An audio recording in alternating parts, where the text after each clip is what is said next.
There's a word for something I spent years believing was a parenting mistake. I remember reading parenting forums at 11 o'clock at night, phone screen bright in the dark, searching for strategies that might help a child fall asleep independently. Cry it out. The Ferber method. Gradual extinction. The advice was confident, almost clinical, and the message threaded through all of it was the same. The goal is separation.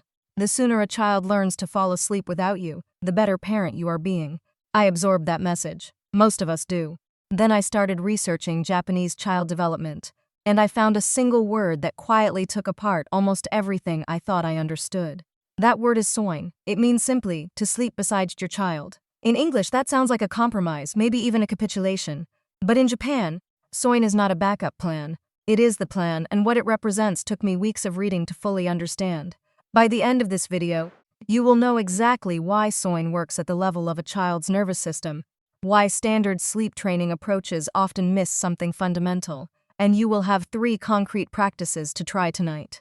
None of them require a program or a product. They require only being close. To understand soine, you need a related concept first, skinship. That is a Japanese-English compound combining skin and kinship, and it describes physical closeness as a form of emotional nourishment, not comfort as a luxury, not indulgence. Nourishment in the same essential category as food and warmth and sleep.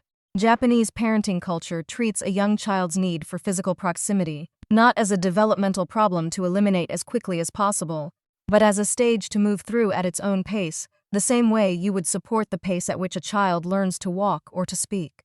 This is embedded in the language of early childhood in Japan. Families speak of nurturing a child's sense of being held by the relational world, by the consistent, reliable presence of safe people nearby. The child who is held learns, at a physical level, what it feels like to be supported. That felt knowledge does not disappear when they begin to sleep alone. It becomes part of how they understand safety, and it travels with them. In practice, more than 60% of Japanese children sleep in physical proximity to a parent through early childhood. In many families, this continues comfortably to age 6 or 7. The futon arrangement is laid out deliberately each night, a row of sleeping mats, side by side, parent and child close enough to touch. This is intentional, it has a name, and it has science behind it that the English-speaking world has been slow to absorb. The cultural logic makes sense, as far as it goes. But there is a piece of this that changed how I understand it completely. Because what researchers found happening inside a child's nervous system during soine is not just about comfort. Developmental psychologists at Tokyo's Keio University studied what happens to a young child's nervous system when they fall asleep beside a calm, breathing parent. What they found is called co-regulation. A child's autonomic nervous system, which governs the stress response and is still developing through all of early childhood, synchronizes with the parents. The parent's slow, steady breathing acts as an external pacemaker. Cortisol levels in the child drop measurably, heart rate slows, sleep onset happens faster. Early sleep cycles improve in quality. This is not a metaphor for closeness. It is a measurable biological process. The prefrontal cortex, the brain region most responsible for self-regulation, does not fully mature until the mid-20s. In early childhood, the nervous system is biologically designed to borrow regulation from a trusted adult nearby. Soine makes that borrowing possible. The child's system leans into the parents, and over time, through repetition, it learns from the inside what calm actually feels like. Here is the difficulty with the cry-it-out approach. It does produce a result. The child eventually stops crying and falls asleep. But multiple studies measuring cortisol in infants after extinction-based sleep training found that stress hormone levels remained elevated for hours after the crying stopped. The child had not learned to feel calm. They had learned that the signal they were sending, the only signal they had, would not bring a response. They stopped asking. That is not self-soothing. It is closer to shutdown. The nervous system had given up on finding an external pacemaker rather than learn to become its own. Put yourself in that position for a moment. Not as an exhausted parent making a difficult call, but as a small person whose nervous system is completely new, who has no concept of time passing, and who cannot interpret the silence outside the door as a form of love. All they have is now, and now feels uncertain. So, does soine create the dependency it seems to promise against? This is the question almost every Western parent arrives at. And the answer depends on understanding one more concept. Japanese developmental psychology draws on a word called amae. It describes a child's healthy reliance on a trusted caregiver, the felt security of knowing that connection is stable and available.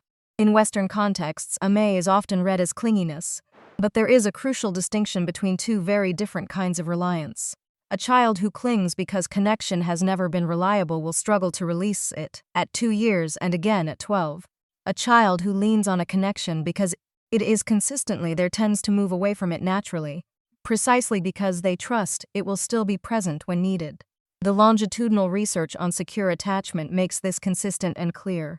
Children who experienced responsive caregiving and close physical presence in early childhood show stronger emotional regulation by middle childhood, more stable peer relationships in adolescence, and greater resilience under stress as adults. The closeness does not create the dependency. It builds the internal platform from which genuine independence eventually grows. I will say something here that some people will contest.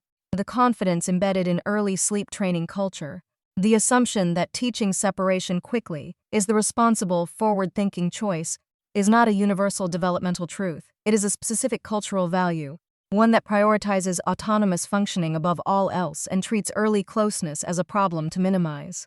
Japanese child development research reaches the opposite conclusion, with equally serious science behind it.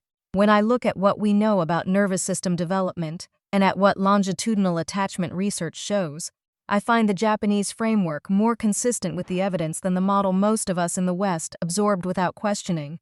Now, what does Soine actually look like?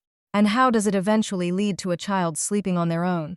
The first practice you can try tonight takes about 10 minutes. Lie down beside your child on a flat surface and breathe slowly and audibly.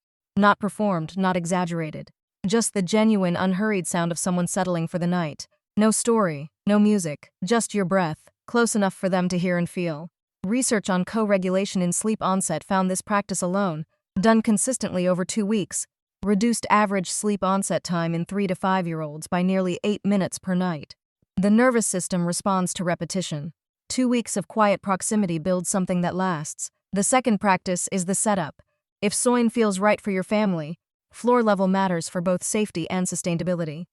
A futon or floor mat removes the fall risk of a shared bed while keeping the proximity that makes co-regulation possible. The arrangement is a row, parent mat, a small gap, child mat, close enough to touch if needed, separate enough for space. This is proximity, not merger. That distinction matters for safety and also for a child's developing sense of their own body as separate and real. The third practice is the transition. What researchers describe as the gentle exit ladder typically begins around age 5 or 6 when the nervous system is genuinely capable of more self-regulation, not at 6 months when it biologically cannot. The steps are small.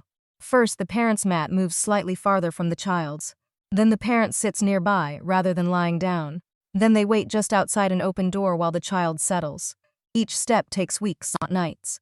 The transition is framed as growth, acknowledged warmly, never forced as a test or a consequence. By age 7, most Soine children in Japanese studies were sleeping independently and without anxiety. The latter worked precisely because no rung was an abrupt removal. What stays with me, after all of this research, is how much trust the Soine approach asks of adults. Not patience as endurance, trust. Trust that development has its own schedule, that meeting a child where they are is not the soft option, and that building security is the long work of raising someone who will not need you nearby because they have internalized what nearness taught them. Soine does not promise a perfect night tonight. It is a different premise altogether. Instead of asking how to get a child to sleep without you, it asks what a child's nervous system needs to feel safe enough to rest. And across cultures and centuries of human development, the answer has not been complicated. Someone close, someone calm, someone whose breathing says without words that the night is safe, and the world will still be there in the morning. Have you ever tried co-sleeping or any kind of co-breathing bedtime practice with your child?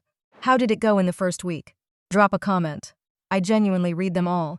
And before you go, comment yes if you have ever fought a bedtime struggle that went on longer than 30 minutes, or no if sleep has always been easy in your house. I have a feeling one of those is much more common in this community than the other. If this kind of slow, research-backed approach to raising children is what brings you here, subscribe. There is more coming. I am glad you are here.